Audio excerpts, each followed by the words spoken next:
Thank you so much for having me. Thank you for inviting me to share my story with you. It is really a joy to be among people who give hope to people. You know, anytime I was looking for a job, I know how important it was. You are very important. And you know, I still remember that through the whole genocide, among the lessons I learned was really to learn to know that my part matters, to have faith, to know that I have to make the first step. And somehow, sometimes I have realized when I was looking for a job, I have to remember those lessons I learned in the bathroom. I had to do my part, even when things seemed impossible. Have you met some people sometimes when they are looking for a job and you ask them, so what's going on? And they tell you, well, I can't find a job. Well, do you have a resume? Have you tried? Like, well, there's no job. I didn't even fill up a resume. And you realize that, yes, we have to have that hope. Just do the first step. It was a big lesson I learned through this terrible experience. And among many lessons, I learned also the importance of love, to love one another. If a genocide happened in our country, it's because we failed to love one another. Our leaders failed to protect others, to care for them. Another big lesson was to know without a shadow of doubt that God is real. He is real in all the time. And to know that you can rely on Him, on that superpower, it is just a treasure to have.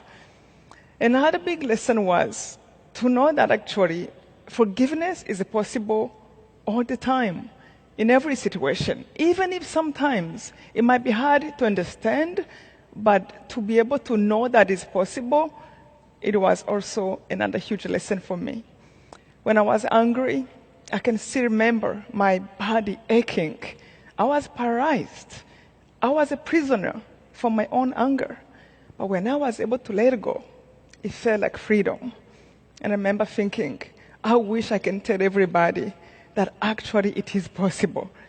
Before, when I was angry, I thought, how do you forgive somebody who is killing your mom, who is looking for you? It seemed impossible. But it felt like freedom. It felt like peace when it was there. And I'm here to tell everyone, forgiveness is possible. And anger hurts and it paralyzes you. So the genocide was terrible, as you saw in the documentary. But it is, again, an experience that opened my eyes. I would not be here today if I have not come to let go, if I have not learned what I learned. So genocide started, it was on April 7th, 1994. I was home for Easter holiday. And everything was going well. I had 3 brothers. One was outside of the country. My parents were teachers, loved us, cared for the whole village. But we never forget that morning. My brother came to me and told me that the president of the country died.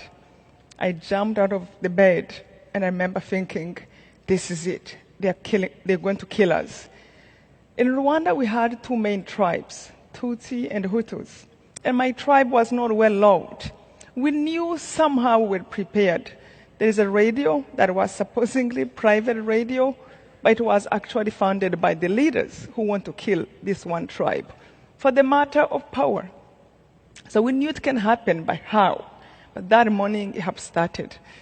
I went outside, I met my parents, and we were listening to the radio. We heard that they already shut down every activity in the country 10 minutes after the president died. And my parents asked me to go to hide. I didn't want to go, but I left out of obedience to them, to my father. And I remember when I was leaving, he handed me the rosary beads. I can feel in my heart it was over. I will never see them again. We separated before, but not with the rosary. It was almost like my father was telling me, in case I'm not here again, you know what to do. Pray and ask God for help. I left. I went to my neighbor. And I went because I was, again, one girl among the 3 boys. Everyone wanted to protect me. I went to the neighbor. I told him what my parents told me, to come there. And this was somebody from the other tribe. Not everyone was killing from the other tribe. There were many great people who were trying to protect other people. It was another big lesson I learned. Never to put people in boxes, because everyone is individual and everyone make their own choices. It was a big lesson my dad used to tell us, to always open your heart and treat people individually as they come to you. But when I saw that, I realized how right he was. This man, I went to his home. He put me right away to this tiny bathroom, 3 by 4 feet. I remember when I went there, I said, this is too small for me. I can't sit there. 3 days before that, I had a scholarship in college. I was paid to go to school. 3 days before that, I had my own home, my own room in my parents' house. And things can change that quickly. So as I was complaining, he went back and brought 5 more women. Later, he brought 2 more women. It was another big lesson. When you think things are bad, they can get worse. But we had to feed 8 people in 3 by 4 feet. The youngest was 7 years old. The elder was 55. He told us not to talk to one another, not to make any noise, not even to flush the water of the bathroom until somebody is flushing the water in the next bathroom. He told his children that he lost the key of the bathroom. We sat there. I went through so many emotions I never thought were possible. Anger that can kill you. Impatience that can kill you. All these emotions there you never thought you had. And I remember one time he came to give us food. I asked him to put a radio outside, and I couldn't believe what was going on in the country. The leaders who used to tell us to love one another, they were calling people to kill everybody of my tribe. I remember one government minister said, do not forget children. A child of a snake is a snake. A child of a cockroach is a cockroach. So they killed people who ran to churches, to stadiums. And it was for us. They started searching home by home. Every village, they have 300 to 400 people going every day. But that was also a time that changed me. When things are not so bad yet, you really don't learn yet. And I remember the time they came to search our home. I felt them out. I heard them outside of the bathroom. This was a 4-bedroom house. There's nothing in my heart can tell me they might not find us. I knew it was over. 300 to 400 people. They started to scream when they came inside. And somehow I remember feeling like I had 2 voices over my shoulders. Pain I cannot put in words. It was like 1,000 needles is going through my body.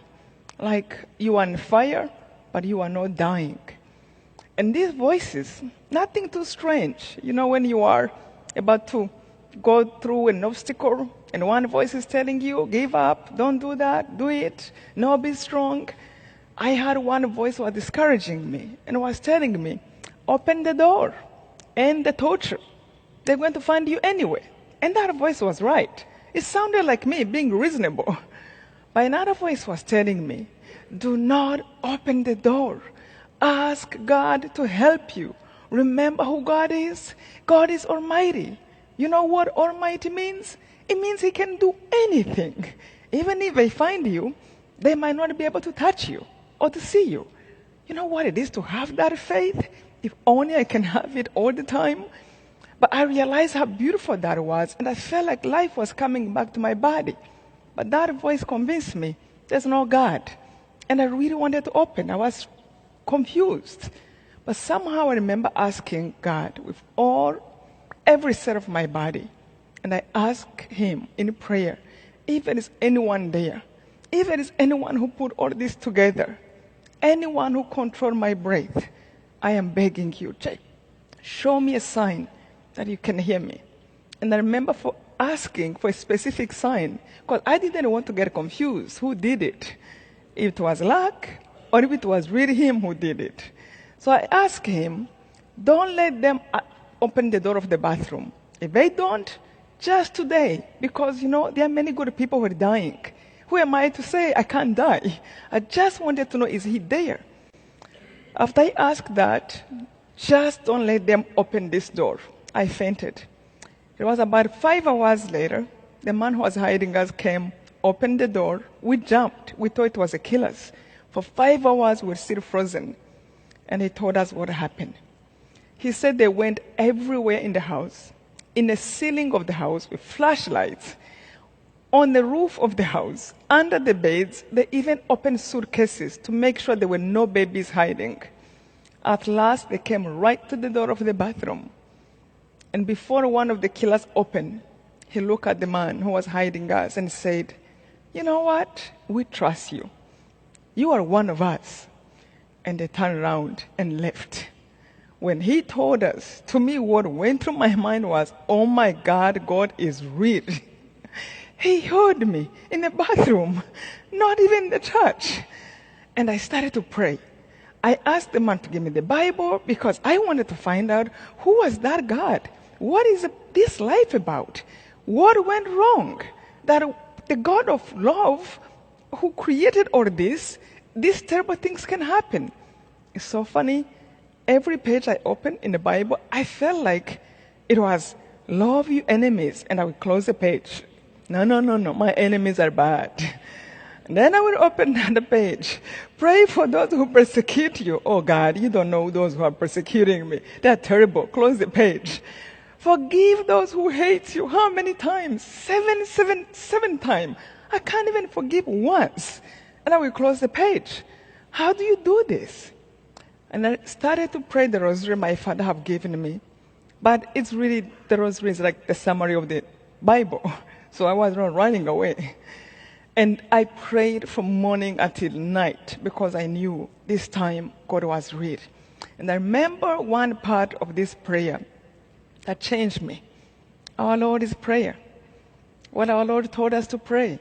I remember when I reached this part that said, "Forgive us our trespasses, as we forgive those who trespass against us." I couldn't say it. By that time, I knew that God can see in my heart. I knew He heard my prayer. I knew He was real. And if He is, He can hear my thoughts. How do you lie to Him and tell Him, "But help me"? But forgive as I forgive? No, I haven't forgiven. For the first time, I started to skip that part of the prayer because I didn't want to lie to God. You can lie to somebody else, but not the one who looks from inside. And I felt much better. Until one day, I felt like something was telling me, "Hey, I hope you know our Lord's Prayer is not man-made. It's Jesus. You believe He's God who gave those words. If I were you, I wouldn't try to change His prayer." I understood in that moment the meaning of surrendering. I went on my knees and I begged God, "If you know how to forgive, help me out." I never thought that was ever going to come. But the moment came when I was meditating on a part of the rosary, when Jesus was dying on the cross, and when He said, it took me by surprise, even if I knew it died before, "Forgive them, Father. They don't know what they do." It wasn't the first part. It was the second. I wanted to forgive, but how? How? How do you forgive somebody maybe who killed your mom or your dad already? How? They don't get it. I felt like Jesus was telling me, people are trying to kill you. They don't even measure the consequences that will come on them. And that for all of us. When we hurt people, when we act selfishly, when we kick them to get our way, there is always consequences coming soon or later. And I felt like He was making it clear. Those who are hurting you, they will not be able to live with their own consciences for what they have done. Let them go. You don't have to be like them. It was almost like the world was divided in two parts. All of a sudden, there is a part of love and there's a part of hate. And on the part of love, there are people like Mother Teresa, people like Mandela, people like Gandhi, People who have suffered. But no matter what they suffer, nothing will change their mind. They will stand for truth. They will stand for love. They will stand for peace. And the people on the side of hate are people like Hitler. Those who were killing us, who are causing trouble and revenge, and the cycle goes on. Trouble. And I felt like Jesus was asking me, where do you want to be? With Hitler or with Mother Teresa? And you cannot be on both sides. We cannot have hate and love in the same heart. We had to choose. It was that time when I saw it clear. Of course, I admire Mandela. I admire Mother Teresa. These are the people I think are strong, who did the right thing. And when I moved to their side, I was in a good company. It was like a huge luggage was lifted. I wanted to be like them. I wanted to spread peace. I wanted to say, this is stronger. I wanted to move people from here and change their mind as I was changing to come on this side. It was then I felt, this must be what they call forgiveness, the peace I'm feeling, the freedom to dream. If you read my book, Left to Tell, I started learning English when I was still in the bathroom. Because when the anger was gone, this force, this sickening force in my heart, in my head, in my mind was occupying my mind. When it was gone, I was left with a question. Now what do I do with my life? Since I'm not angry anymore, I had to learn English just in case I might have to find a job with people who speak English. I had to think about my future. How do I take care of myself? And the girls thought I was going crazy, but it was so clear. So funny, actually. The English I learned in the bathroom, I had to read a book in English. I asked the man to give me, and a dictionary English-French using one word per word and going to check the meaning of it. And it's so funny. Every phrase I memorized in that bathroom, 3 months later, I found myself sitting in an interview with United Nations, exactly being asked the same questions in English. What's your name? I'm like, I know that question. I already host in the bathroom. And it really, it's amazing how we can be prepared. But all that, it was really because the anger was out. We ended up staying in that bathroom for 3 months. The very first time I came out, I was hoping that maybe some members of my family are still hiding, as I was. But I found out everybody was killed. My mom was killed. My dad, my 2 brothers, my grandma, my grandpa, my neighbors, my schoolmates, my friends. It was like end of the world. 1 million people was killed in a period of 3 months. Rwanda is the size of Maryland state. You can cross the country in 6-8 hours. Everywhere was dead bodies. And a part of me was calling me, die, crash. What do you do when you see this? When you have nobody? But there was a strength in me. I felt like God was holding my stomach and my chest and was reminding me, don't crash, don't die. I am with you. The journey of your loved ones is over here, but not over there. But yours is still here. And it is up to you how you choose to deal with it, how you choose to use it. It might be 1 more year, 1 week, 1 day, 10 years, 50 years. But whatever that is, life is your gift, and it is up to you how you choose to use it. Either to love or to hate, to uplift or to pull down, to be kind or to be mean. If you choose love, I am with you. If you choose kindness, I am with you. And it is literally, I have learned how to just respect that voice. I will wake up in the refugee camp and start looking around. Somebody I can give help, just in case that will be my last day. And that became the motivation of my life. I really think I live happier than when I thought I had everything. Because I don't know when it is going to end. Like again, that moment, it can be 1 more day for all of us. We take it for granted, but we don't know how long we live. But whatever life we have, we can choose to really live it joyfully, take advantage, do something good. So when you lay down at night, you can say, I have contributed. I have done something kind. I have helped somebody. That what gives me my joy. That what helps me to be alive and to hope that one day I can see my parents. I can meet my brothers again. And before I leave, I want to remind you, I know many times we speak to a group, and it is a group, but everyone is individual. And we all have our own experiences. We all have our own troubles, our own obstacles we face. Please, from my heart to yours, no matter what happens to you, remember there is always hope. Don't give up. Keep pressing and love every minute of your life. It is your gift. It is up to you how you choose to use it. And lastly, if I can forgive, anybody can forgive. Thank you so much for having me.